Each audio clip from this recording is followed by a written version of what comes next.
Tech head coach Josh Pastner. Coach, if you would, start us off with a statement, and we'll open up the question. Yeah, good win for us. You know, Coach Hoiberg is one of the best coaches in the country, and you know he's going to get Nebraska going like he did at Iowa State. There's no question about that. So we were fortunate with the win today. It was a little bit of an ugly game.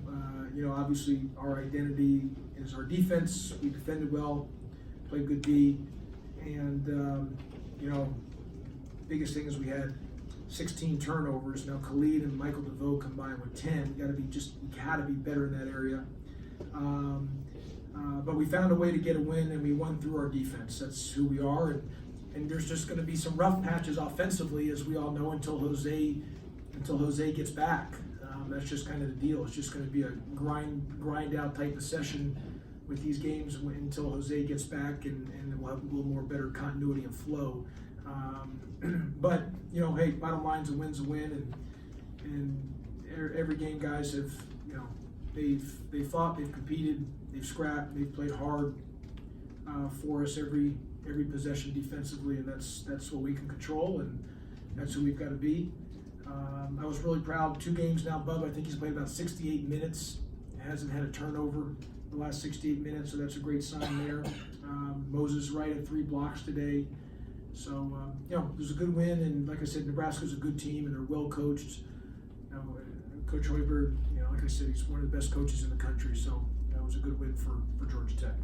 You got off to a little bit of a slow start on the boards, but the second half you really picked it up on, especially on the defensive glass.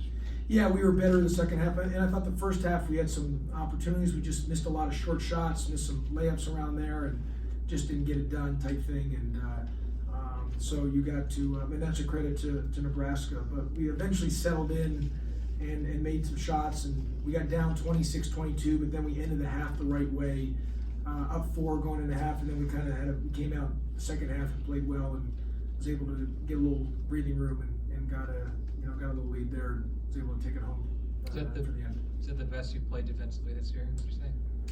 I don't know. I think we've been pretty good defensively. I mean, if you look at our numbers, I don't know if this has been one of our best, or it's up there, but we've been pretty good defensively. I mean, all year long. So I don't know if it's our best defensive game, but one thing we've been good at has been defense this year. That's the thing that's been a constant, and we've been good defensively all 4 years. It's just you know, it's the one thing that we can control, because that's an effort. You know, defense is about how hard you stunt, multiple efforts, you know, multiple plays during a possession. It's a you know, you're flying around like your hair is on fire type of mentality defensively. It's a motor. You know, you can't be good defensively if you're cool, casual, or cute. And now offensively, when we turn it over, we play cool, casual, and cute. That doesn't work. But defensively, you know, it's all about, you know, you got to kind of just, you know, muck it up and have a kind of a grimy type of mentality, and we do that, and that's our identity. Now we've got to carry that over to on the offensive end. And yeah, because you know, I'm not cool, I'm not casual, and I'm definitely not cute. So I don't know why we play like that on offense a couple times on a few possessions. So we just got to clean that up. Moses continues to be kind of the second half spark plug for you guys. Kind of what's going on there, what gets him so going when you guys are out of the half? Yeah, I mean, he was a rebound away from his back-to-back double-double, but you know, Moses is getting better. He's gotten a lot better, and it's the continuation of just staying engaged for 40 minutes. But I was, you know, when he's blocking shots, he's engaged. That's a big thing for him, and so was proud that he had those 3 blocks. You asked Michael to do a better job on the you know, with the rebounding, 8 rebounds tonight, and you know, his 26 points overshadowed that, but that was a key for you. No, I was really proud of Mike on his boards. I've been on him. I got on him at halftime that wasn't sticking his nose in there, and I got on Bubba one time because he leaked back. You know, guards got to come up with the scrums. Guards got to stick their nose in there and guard rebound. That is so important. And you know, Bubba one time I was mad at him, and I got on him because he leaked out when that ball was there. You have to get it. And Mike, a couple times in the first half, he was just kind of watching, and I jumped him and said, "Hey man, what are you doing? That's just being cool, casual, and cute. It doesn't work on defense. It doesn't ever work. And so get your nose in there, get your rear end in there, and rebound the ball. And he came up and had some big guard rebounds in the second half and ended up with 8 total boards. So was proud of Mike for that.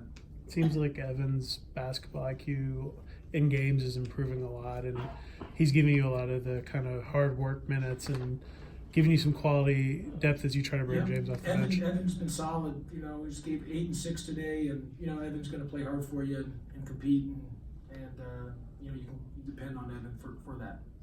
Couple more guys. They had some baskets in transition, like you probably anticipated, but how did you feel overall? You guys did defend that part? Well, I mean the numbers we held them to 32% from the field and 23 from 3, so those are good numbers. Right. You know, I got to watch the tape to really dissect it. But you know, one of our first keys was transition defense. So I thought for the most part we were good, but there's a couple times we weren't as effective as needed to be in transition. So, but I need to watch the tape to really dissect that to make that determination.